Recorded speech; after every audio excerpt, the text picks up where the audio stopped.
नमस्कार. जय महाराष्ट्र. जो प्रकार माझ्यात आणि पत्रकारांमध्ये हा झालेला आहे त्याच्यासाठी मी मनापासून दिलगिरी व्यक्त करतो आणि हा प्रकार का घडला हे जरा आपल्याला सांगू इच्छितो. ज्या दिवसापासून मी शिवसेनेत प्रवेश केलाय त्या दिवसापासून एकदम वाईट शब्दात आणि शिव्यागाळ करून मला जे अपमान करत होते तरी पण मी सर्व अपमान सहन केले. तरी सुद्धा आज सकाळी परत एक पत्रकार मित्र आले होते. मी त्यांना हात जोडून विनंती केली की बाबा याबद्दल आपण कुठलंही मला विचारू नका. जे मला काय बोलायचं होतं ते मी सर्व बोलून झालेलं आहे. आता कृपा करून काय बोलू नका.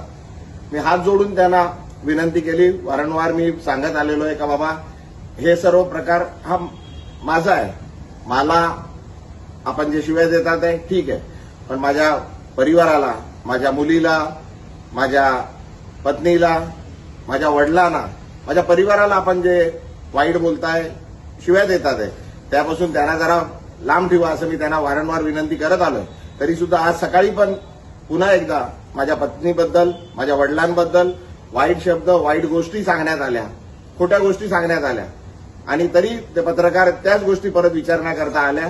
माझ्याकडून त्यांना विनंती करण्यात आली पण त्यांनी न थांबता ते चालू राहिलं. त्याच्यात जरा वाद जरा जास्त झाला. माझ्याकडून चुकीने काहीतरी अपशब्द निघाले. मी त्याकरता पुन्हा एकदा त्या पत्रकारांची आणि पूर्ण पत्रकार समूहाची मनापासून दिलगिरी व्यक्त करतो आणि हे का होतंय हे आम्ही आपल्याला सांगितलंय. कृपा करून आपण मी जे केलंय, मी जे प्रवेश केलाय त्याच्यासाठी ठीक आहे.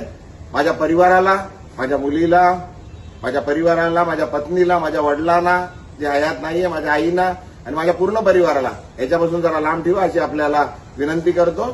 धन्यवाद. जय हिंद. जय महाराष्ट्र.